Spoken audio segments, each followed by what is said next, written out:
nako, ang buhay po natin ay parang isang awitin. May masaya, may malungkot, may hugot, may tawanan, ngunit palaging may himig po yan ng tagumpay. Tama naman, Mamang. Ano man ang soundtrack ng buhay mo, kakantahin natin yan dito. Sama-sama tayo ma-LSS dito sa Live Story Soundtrack! Ito ang bagong regalong handog ng TikTok Lock, mga totoong kwentong kapupulutan natin ng aral, inspirasyon sa buhay. Di ba, Mang? Korak, Chang Deli. Kilalanin at alamin natin ang makulay na live story ng ating bisita ngayong umaga. Ayan, makipagkwentuhan na tayo kay Buboy Villar! Makulit, bibo, at rayot sa pagpapatawa. Diyan kilala ang aktor at kapuso komedya na si Buboy Villar. Isang child star na hinangaan ng marami dahil sa kanyang iba't ibang talento. Nasubaybayan ng marami ang paglaki niya sa harap ng kamera at nasaksihan natin ang iba't ibang pagsubok na hinarap niya mula sa pagiging isang batang ama hanggang sa paghiwalay nila ng kanyang asawa.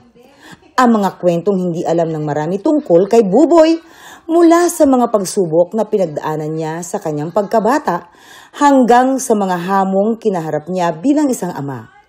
Makikanta na sa soundtrack ng live story ni Buboy Villar. Ayan, makipagkwentuhan na tayo kay Buboy Villar! Ayan. Hi, Buboy! Magandang umaga. Hi, Mama. beso-beso pa tayo. Kanina Beso-beso. pa naman tayo nagkita. Kala mo dito. naman. Bawal bumesa ulit. As a professional. Wow! Ito na nga, sikahan tayo. Siyempre, di ba? Maraming mga hindi nakakaalam, siyempre, sa ating mga katiktropa, na ikaw ay isa rin ng mga amateurista. Ay, opo. O, di ba? Ilang taong ka nung nag-start ka mag-contest? Actually, nung nasa Cebu pa lang talaga ako, sumasali na talaga kami ng mga amateur contest. Kasama ko yung nanay ko. Kung hindi rin naman dahil sa nanay ko, siya talaga yung nagmulat sa akin sa sa stage, sa entertainment. Kumbaga, thank you din sa nanay ko dahil kung wala rin siya sa guidance niya, hindi rin ako magpo-pursue sa aking singing contest. So, nag-start ako, mga 4 years old. Ay! 4 na taon. Boge? Ano to? Yes po. Talaga? May marami ka na mga alam na kantang, pang... Actually, ang pinakauna ko talagang kinanta, ako sa school pa nga yun pinapakita ko ng nanay ko sa eskwelahan. Na, kumanta ka. Oh. Di ko kayang tanggapin pa. Wow! Ayun yung mga kanta Talaga, ko. April boy. In all fairness sa mga nanay natin, yun ang mga tagatulak ng pangarap din talaga Yes. natin. Kasi Totoo yan, Ma'am. ako naman yung mga dance-dance contest, tumatakas kami ng nanay ko. Kaya sabi ko kasi, naapakan ko nga mukha ng tatay ko eh. Kasi, naranasan mo din yun, yung mga tatakas-takas, ganyan. Eto, meron ako isang kwento. Dahil nga gustong-gusto kong parang maging katulad ng nanay ko, ang ginawa ko dati, tumakas ako. Yan na nga. Tumakas ako, tapos hindi ko alam yung singing contest. Basta gusto ko lang kumanta. Kasi nga, lagi kong sinasabi, sa Bisaya pa in word, parang pambugasay ni. Parang sa Tagalog, parang pambigas to. Bigas! Kumbaga, nakikita ko na parang gusto ko talaga makatulong. Kasi hindi naman kami laki sa yaman din. No? Pero hindi naman malungkot maging mahirap kasi masaya pa rin ang basta't kompleto kami. Tama. So, one time, sumali ako sa mga pang-adult na amateurist. Oh, ilang taong ka nun? Yung mga 4 years old ako. My goodness. Oo, mga ganun Nang ikaw po. lang mag-isa mo. Oo, tapos hindi pa ako marunong din magbasa noon. Mahilig lang talaga akong makinig. Kasi kaset pa po ba yung tawag yung ginaganon sa lapis? Oo, cassette tape. Opo, merong maraming nanay ko noon. So, pinapakilaman ko lang lagi. So, anyways, pumunta ako sa amateur contest. Sinabi ko na, uy, appeal ko, be. Sa Tagalog, sali ako. Sali ako, oo. Oo, sali ako. Sabi nung isa, parang wala pang tiwala kasi parang gamunggo lang ako nung dati talaga eh. Sabi ka, look at you now, toge ka na. So, hindi ako pwede pala sumali. So, sabi, parang patola siguro yung parang organizer. Sabi sa akin, sige, ikaw mag-opening ng show. Oh. So, kumanta ako. May dala-dala ko pa yung pambabaeng nanay ko. Yung mahilig kasi sa contest, yung mga glitters. Diba? Yung pag ganun. Yung mga Amateurist ka outfit, na nun. Siyempre, si Idol April Boy. Hinahagis. Nagahagis yun. Sobra paghagis ko nung tumama doon sa judges. Ay! Anyari? So, in fairness naman, meron pa rin naman akong canned goods na uwi. Wala man akong pera nun, pero binigyan ako ng mga organizer ng bigas, tapos canned goods, hanggang yung kapitbahay namin, pumunta doon sa bahay. Hoy, Naomi! Pangalan ng nanay ko, ma, shoutout sa'yo. Naomi, yung anak mo doon, nagsumali ng singing contest, ganyan. So, umuwi ako, dala-dala ko yung bigas sa kanya pa ako sa mama ko. Takot ka, takot. Oo. May Actually, proud ako. Parang proud ako na hindi ko na inisip yung takot kasi natatakot ako kung umuwi ako, wala akong dala. ayun naman, nakakatakot nga naman. Oo, na parang, itong batang ito, baka mapahamak ka, ganyan. So, meron akong bigas, meron akong mga sardinas. Kasi, pag ganun, malaking bagay na sa amin yun. Parang Totoo naman. pang 1 week na sa amin yun. So, sabi nung nanay ko, ano ba talaga gusto mo? Gusto mo ba talaga parang kung ano ginagawa ni mama? Gusto mo ba yan? Oo, ma, gusto kong magkanta-kanta. Hanggang sa tinuruan ako ng nanay ko. Mga natutunan ko ng kanta noon, ages. Wow. At Mga saka, Haba ganon. naman ng kanta mo. pabiret, no? Oo, kasi yung talaga yung boses ko talaga noon, parang alam mo yung pa-whistle bomb. Matinis kasi Oo. bata ka pa nun eh. Opo, so talagang yun ang kinalakihan ko. At saka alam nyo ba, Ages. at saka alam nyo ba, hindi lang talaga yung talent natin yung meron dapat tayo. Dapat may kapal din tayo ng Kapal ng mukha. fest, lakas Tama. ng loob, Imagine ganon. nyo, ito lumaban talaga, nag-audition, 4 years old. Nang naka-diaper pa yun, ah. Ay, hindi naman, mamang. Hindi naman, mamang. Tumakas kasi lakas ng kapal ng mukha at saka syempre yung tindi rin ng mga pangangailangan. Eto naman tayo. Sa tungkol naman tayo sa may usaping pamilya. Oh. Bilang tatay, ano yung hindi mo talaga naranasan nung bata ka na gusto mong maranasan ng anak mo ngayon? Kasi ako talaga, makananay ako eh. Ano ba yan? Ba't may ganyan music dito? Hindi, totoo to. Makananay talaga ako. Yung tatay ko kasi, palahubog kasi yun. Yung Palahubog? lasinggero ba? Okay. O, kumbaga, umuwi yung tatay ko, madalas lasing na. So, kami mga magkakapatid, takot na kami. Pag, Yan na. Drunken master. Asa na ang bugas? Asa na? Mukhaon ako. So kami, mga alert na kami magkakapatid.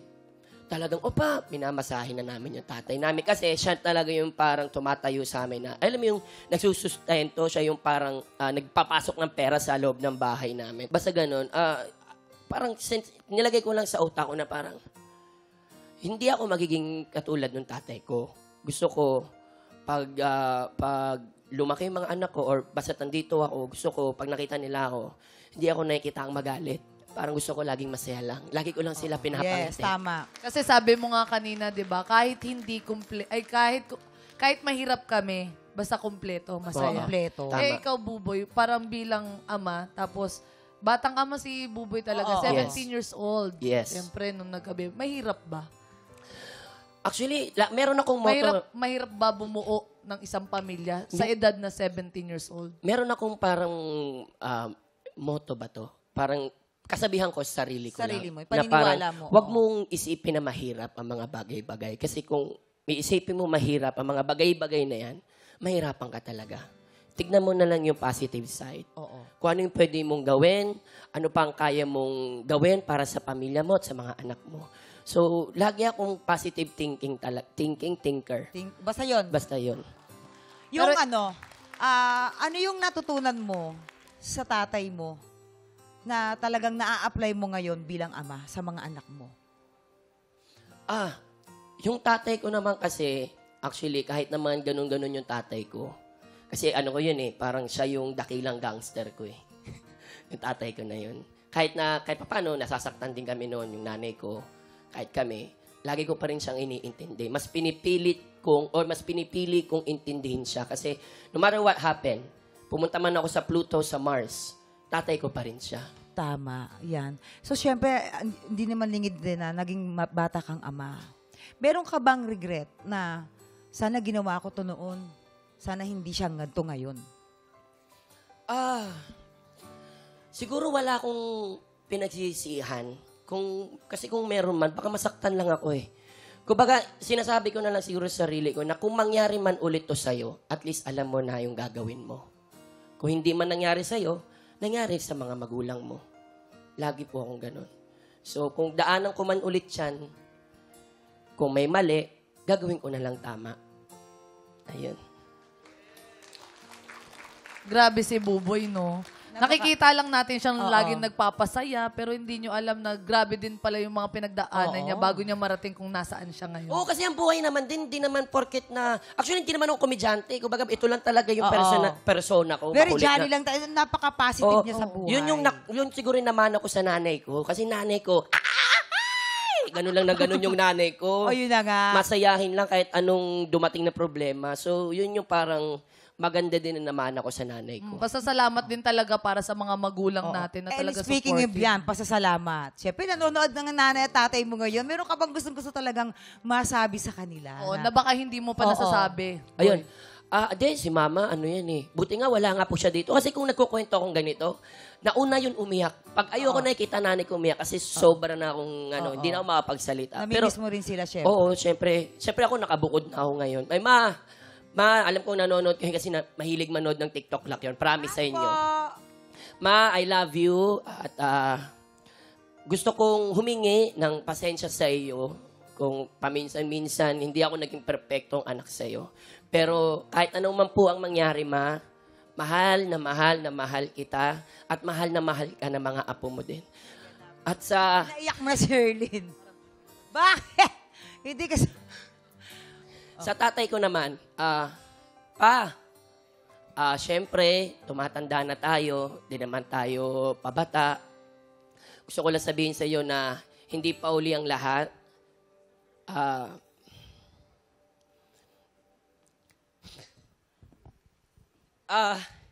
Alam ko na sobrang, nung bata ako, syempre, yung mga lahat ng naalala ko, puro parang nakakalungkot, no? Nag-aaway kayo lagi ni mama. Pero gusto ko lang sabihin sa iyo na nakasama ko na kasi tatay ko, nasa isang bubong kami na tatay ko ngayon. Apa, gusto ko lang sabihin sa iyo na sinabi ko na hindi tayo pabata. Sana, yung mga bisyo natin sa alak, di ba? Sana, gusto ko pang humaba pa yung buhay mo.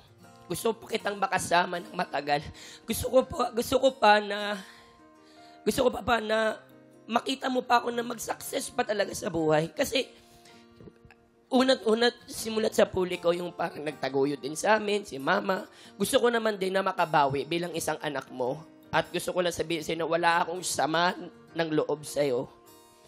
Mahal na mahal kita bilang isang anak mo at bilang isang tatay ko. Si Buboy naging mabuting ama kasi naging mabuting anak. Anak. Yun. Pag mabuti kang anak, karugtong niya, mabuti kang magulang. Tama. Di ba? Ito na nga, syempre, kasama ang tanghala ng Champion Season 1 Grand Finalist. Ito na po, please welcome Gary Villalobo. Kaya naman pakinggan po natin ang soundtrack ng live story ni Buboy Villar.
Tropa, pinanood mo hanggang sa dulo itong video na to? Very good ka! For more happy time, watch more TikTok Lock videos on our official social media pages and subscribe to GMA Network official YouTube channel.